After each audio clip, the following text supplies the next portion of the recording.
A couple of days ago, Joe Biden announced Kamala Harris as his vice presidential pick for the Democrat ticket. Now, I'm pretty sure you're wondering, so wait, why is my video titled that the DNC picked Kamala Harris as the presidential nomination? And I have this theory. I've had this for a little while, but now I can mostly confirm it, that what's going on is it's not Joe that's picking things. It's not Joe that's running things. It's the DNC, and the DNC is using Joe to circumnavigate the actual primary election so that they can put forward the person that they really wanted to be their presidential nomination, all without having to do any kind of vote or any kind of popularity issue. This all started back in late 2019 with the primaries. Kamala Harris was actually one of the frontrunners, and she was a person that people thought was going to overtake Biden, along with Sanders and maybe Warren. Now, what happened was, during one of the debates, Tulsi Gabbard, bless her soul, took one for the team in a viral clip that you can find any fucking where. She absolutely destroyed Harris by revealing Harris's dirty little secrets that was actually public knowledge but wasn't talked about. And the fact that she was the only one that went hard against Harris is another piece to my puzzle. I believe that she broke party rules. I think that there was a thing amongst the party that said, don't go after Harris, or don't go after her so hard. And Gabbard did, and then from then on, she became persona non grata in the DNC. But even for just having done it once, that was enough. Harris's numbers just went like a fucking stone after that, and she realized, or the DNC realized, that she was unelectable. So she withdrew before there was even a vote. Now, I'm pretty sure that there will be people asking, so wait, how does this work if they wanted her to be the president if she withdraws before there's even a vote? Because it's actually a smart strategic move. It is very bad from a PR perspective, or from an optics perspective, or however you want to fucking phrase that, when your VP pick was some who you want to be the president rather than the VP, had abysmal numbers in the primary. So her dropping out before there was even a vote was part of the strategy. That way, that can't be brought against her later, that she had non-existent vote numbers in the primaries. Because that is absolutely something the GOP would use against her if they were given the opportunity. So the DNC figured that they would save themselves that problem. Well, after Harris dropped out, they had to very quickly shift gears. So I'm not, and this one I'm not 100% on. I don't know if they shifted gears to Joe Biden because they thought that he was the most electable of the candidates, because this is the DNC. They're fucking racist. They think, oh, only a straight white man can get elected. That's the only type of person that America will vote for. Or they picked him because he was the easiest to manipulate. I'm not sure which of those scenarios is the case. I know that one of them is. That much I'm absolutely certain of. So, cut forward to Biden effectively winning the primary. Everyone else has dropped out or suspended their campaign, or however they phrase it. He is the sole runner left. The rest is a moot point, effectively. At one point, he said that when asked about a VP pick, that whoever he picks has to be ready day one to take over. Now, this, I'm pretty sure, is absolutely true. He just said it so bluntly that the DNC was not prepared for him to be that fucking honest about it. Because if you'll notice, he's said things around that before, and the DNC has made minor references to it, but they've never gone that direct, that blunt since he said that. And this has been a recurring theme with Biden. He's accidentally said more than what the DNC wanted him to say. Now, cut again forward to about 2 weeks ago, as of the time of this video, Snopes released I'm not sure it's even an article so much as just a page update that showed that Kamala Harris was the VP pick. Now, at the time, I could, and this is why I didn't say anything before this, because I wanted to confirm what was going on, but at the time, I thought what was happening was the DNC was feeding to the media the information about who they were going to pick. Not who Biden was going to pick, who they were going to pick. And they had fed that to all of the sites that are politically aligned with them, including the fact-checking site Snopes, which, by the way, I hope that this absolutely destroys them and no one ever trusts them on any fact check they do again. Snopes, in their infinite fucking wisdom, hit publish instead of save. That's the only way I can explain it, because this looked like a page that would have been made up for whenever she was announced as the VP candidate, but instead of just hitting save so that it could be ready to go at a moment's notice, they hit publish. And this was out in the open world. You can back check it. You can look it up. It exists. They immediately took it down, like within a few hours. It was gone. And I didn't have a screenshot of it, but there are screenshots everywhere of it, because this made the news big time on the internet. So, as of a couple days ago, Harris was announced as the VP, and then all of the pieces, all of the events that I had been thinking were going on were confirmed, at least to me. Especially because the media just went full circle the wagons as soon as this happened. You saw things like pragmatic moderate. That was absolutely a DNC fed line. You saw everyone referring to her as a celebrity of politics. That was another DNC fed line. It's very obvious and very blatant that the DNC is feeding the media and telling them this is what you have to say to make this person look good. They didn't even go this ham on Biden when he became the DNC presidential nominee. They've gone this ham for the VP, which again tells me they don't care about Biden.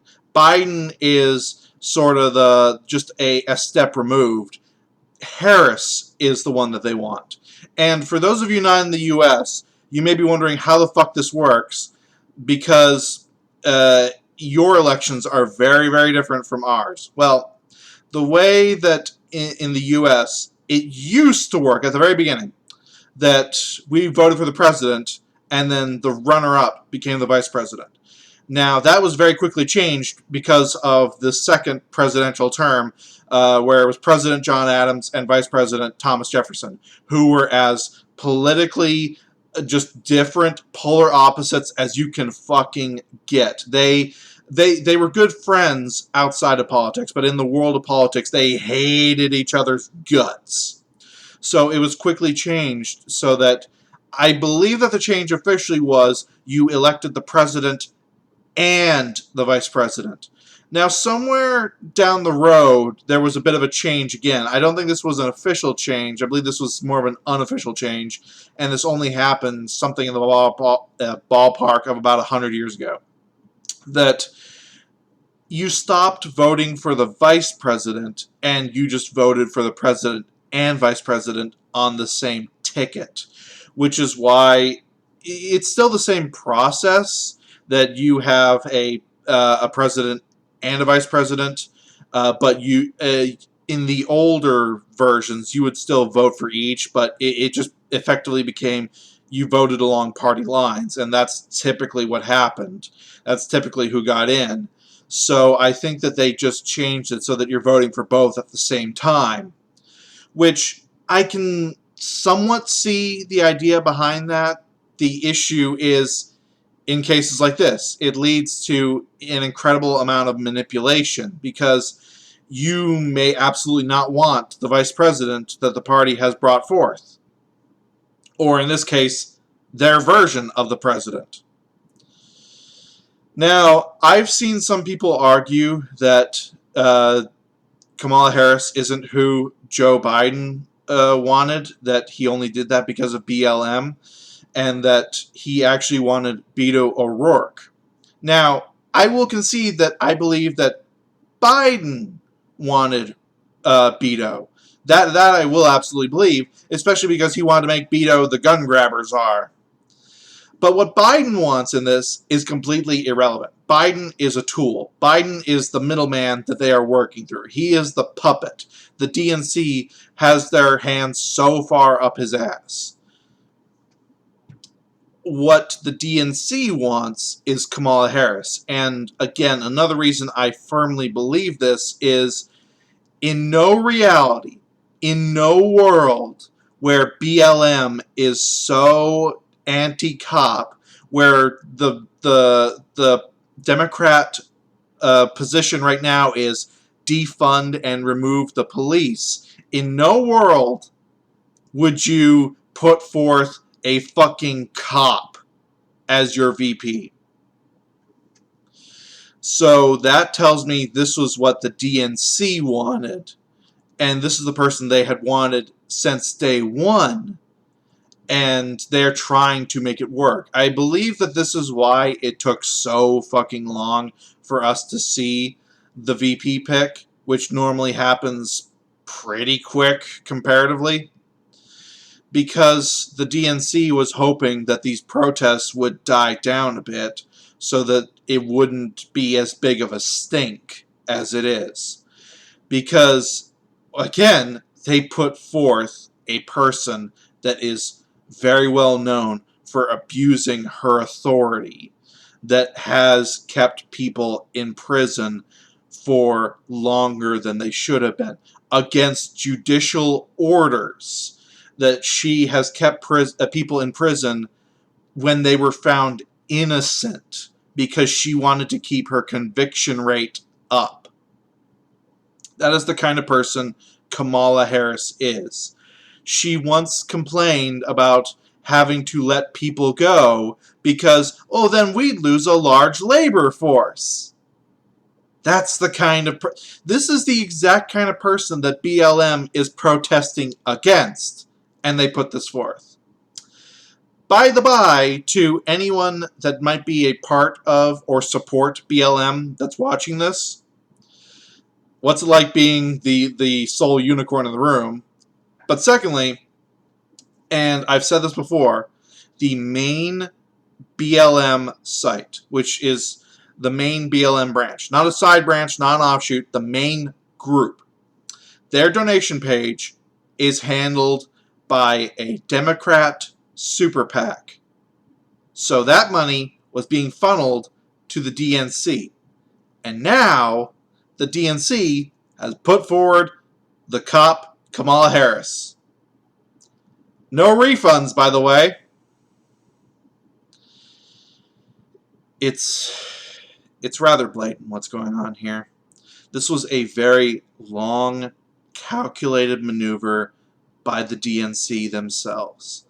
It was her turn. This is the person that they wanted from the very beginning, and they have done everything since to figure out a way to get her in. If Joe Biden wins the election, and that's, to me, that is a mighty big if, but let's pretend he does.